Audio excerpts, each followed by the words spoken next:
fazendo uma breve recapitulação do que a gente estava falando na semana passada, o contexto aqui é logo depois de Daniel ter sido pego por seus inimigos enquanto ele orava a Deus na sua própria casa. Daniel ele foi pego em flagrante e agora os inimigos deles estavam levando ele até a presença do rei para então denunciar. E como a gente viu, os inimigos de Daniel eles foram bem astutos, bem malandros, se é que eu posso falar isso, em como eles planejaram fazer isso e até no modo como eles pegaram Daniel. Eles invadiram a privacidade do profeta, foram até a casa dele e viram que ele estava fazendo súplicas a Deus. E a astúcia desses homens, ela não se revelou só nesses casos. Ela também se mostra no modo como eles se dirigiram ao rei. Quando eles chegam até a presença do rei com Daniel, primeiro eles perguntam ao rei, eles lembram o rei do seu próprio decreto. Depois, aí sim, eles acusam Daniel, que era o servo de maior estima do rei Dário. Quando o rei Dário vê Daniel diante dele como um acusado, como um criminoso, o texto mostra que ele se entristece. E isso faz todo sentido. Daniel, como nós vimos, ele era um servo fiel em seus trabalhos. Seu ofício não trazia prejuízos ao reino, mas pelo contrário, Daniel ele era um servo útil e ele havia conquistado a confiança do rei Dário. Daniel ele era irrepreensível. De todos os servos do império, Daniel certamente era o que o rei menos tinha vontade de perder. Era o servo mais valioso do império todo, na concepção de Dário.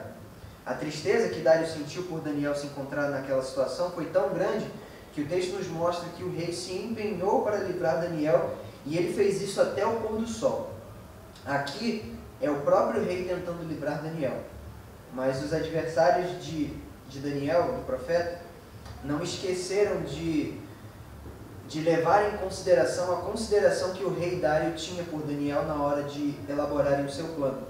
Quando os sátrapas e os presidentes perceberam que o rei estava trabalhando para salvar Daniel, eles usam do lado político do seu plano para então vencer a vontade do próprio rei e tornar impossível o resgate de Daniel.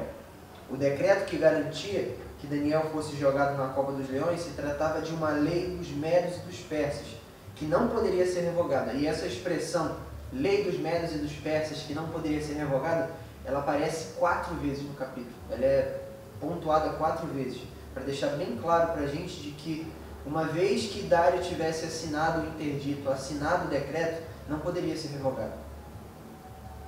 Ao que parece, pelo que nós lemos aqui, nem mesmo o rei Dário tinha autoridade suficiente para ir contra o decreto garantido pela lei medo-persa, mesmo que esse decreto tivesse sido estabelecido por ele mesmo.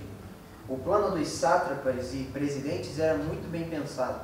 Planejaram sabendo que Daniel seria fiel a Deus e que Dário não poderia salvar o profeta depois de assinar o decreto.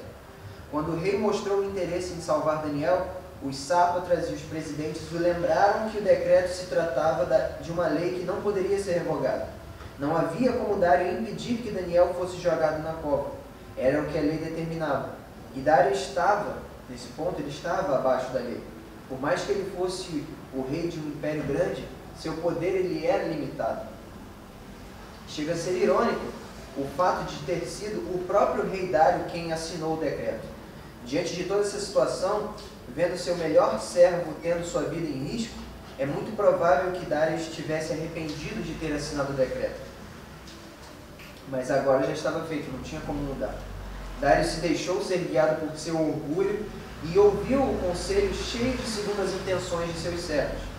Agora, Dário ele estava atado por suas próprias palavras. E de certo modo, esse exemplo de Dário, ele serve de lição para nós.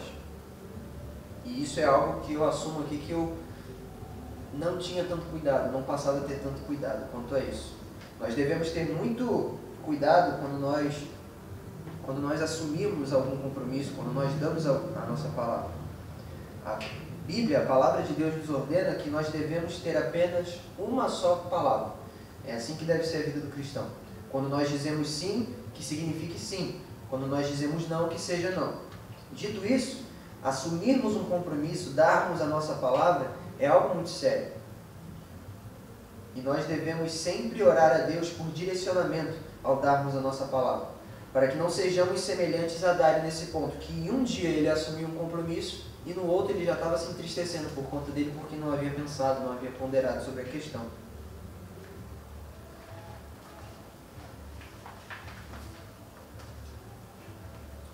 Algo muito interessante desse trecho aqui, que nós lemos, que tem até muito a ver com o que eu comentei na semana passada, a respeito da gente não colocar a nossa esperança, a nossa confiança nos líderes políticos, nos governos desse mundo, é interessante porque no início do capítulo 6 a gente tem me faltou a palavra agora, aquela transição do governo da Babilônia para o reino de Dário, e por isso nós não deveríamos colocar a nossa confiança nos reinos desse mundo. Só que é interessante como isso ele é reafirmado, digamos assim, nesse trecho que acabamos de ler. Se nós parássemos de ler o capítulo 6, no verso 14, que informa que Dário ele estava se empenhando para salvar Daniel, se o capítulo acabasse nesse verso, nós poderíamos achar que Daniel não entraria na cova. Afinal, o próprio rei estava se esforçando para salvar. O homem mais poderoso do reino estava se esforçando para salvar Daniel para que ele não fosse para a cova. Então seria natural da nossa parte pensar que no final das contas Daniel não iria para a cova, porque o homem mais poderoso não quer que ele entre. Não seria difícil da nossa parte pensar isso. Mas é interessante que não é assim que ocorre. À medida que o texto continua, podemos ver o porquê de nós não colocarmos a nossa esperança nos líderes, a nossa fé nos líderes desse mundo. Dário, o grande rei do império Medo-Persa, estava se esforçando, estava se empenhando para salvar Daniel, seu melhor servo. Mas mesmo assim Daniel foi enviado para a cova. Toda a autoridade e poder do rei Dário não foram suficientes para salvar Daniel. Diferente de Deus, os líderes desse mundo são limitados. Dário, o grande rei, não foi capaz de salvar Daniel, mas Deus foi. Dário, com todo o seu poder, com toda a sua autoridade, ele não foi capaz de impedir que Daniel fosse jogado na cova. E Deus, com todo o seu poder, foi capaz de salvar Daniel dentro da cova. Eis aqui uma grande diferença. É interessante porque no capítulo passado, como eu falei, a gente consegue ver Dário assinando um decreto que colocava ele numa posição da qual ele não era digno. O povo, e agora lembrando aqui do que se tratava o decreto, o povo, Daniel, todos os homens ali debaixo da sua autoridade, eles deveriam direcionar as suas súplicas ao rei, como se o rei fosse sustentá-los. Eles não poderiam orar, eles não poderiam pedir nada para qualquer outra pessoa. Eles deveriam suplicar a Dário. Naquele período de 30 dias, seria como se Dário fosse os sustentar. Eles deveriam ir a Dário, não ir a Deus, não ir a qualquer homem. Mas agora que a vida de um homem inocente depende do rei, ele não consegue salvar. É interessante, Dário chama para si essa posição, ele se coloca nessa posição de autoridade, nessa posição de sustentador, nessa posição de divino sobre a vida das pessoas. Ele quer que as pessoas o procurem, e quando agora Daniel está sofrendo um risco de morte aqui, e Dário tem que agir para que Daniel não seja levado à cova, Dário não consegue sustentar essa posição, ele não consegue dar conta desse feito, e Daniel ele vai para a cova. É muito interessante isso.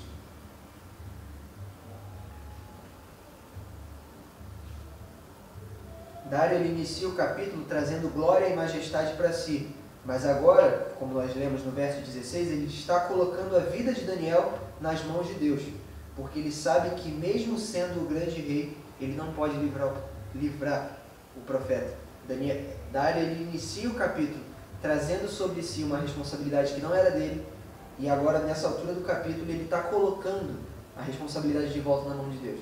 Ele chama uma glória para si, ele não consegue dar conta, e agora ele se sujeita, ele tem que colocar Daniel nas mãos de Deus, porque ele não consegue salvar o profeta.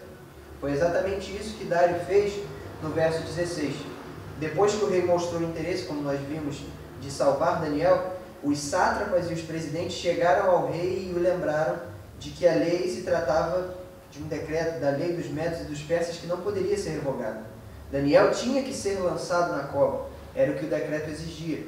Diante disso, depois de ordenar lançar o profeta na cova, o rei diz a Daniel, no verso 16, o seu Deus, a quem você serve continuamente, que ele o livre. Dário Dário deixa a tarefa de salvar Daniel nas mãos de Deus, porque ele sabe que ele não pode livrar o profeta. Algo que eu particularmente acho muito bonito, acho lindo na Bíblia, é que ela nos dá as razões para que nós façamos as coisas da maneira que nós façamos. Ela nos dá uma razão para estarmos aqui, ela nos dá uma razão para que nós não pequemos, ela nos dá as razões, os motivos para que vivamos a nossa vida desse jeito.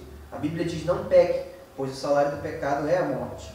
Não viva preocupado com o que vai comer ou o que vai beber, porque suas preocupações em nada te ajudam e Deus, o nosso Pai, Ele cuida de nós. Porque nós não devemos depositar a nossa fé e a nossa esperança nos líderes e governos humanos?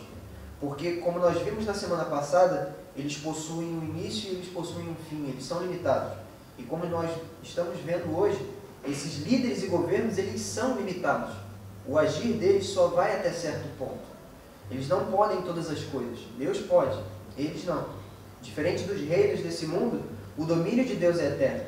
Diferente de Dário, que foi manipulado por seus próprios servos e estava de mãos atadas sem poder fazer nada para salvar Daniel, Deus sonda os corações, ninguém pode enganar a Deus.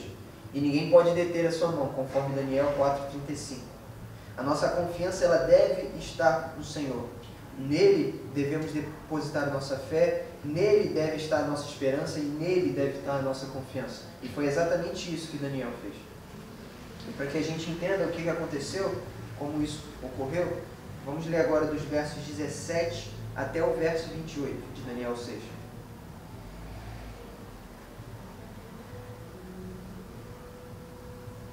Que diz assim: foi trazida uma pedra e ela foi colocada sobre a boca da cobra. O rei selou a pedra com o seu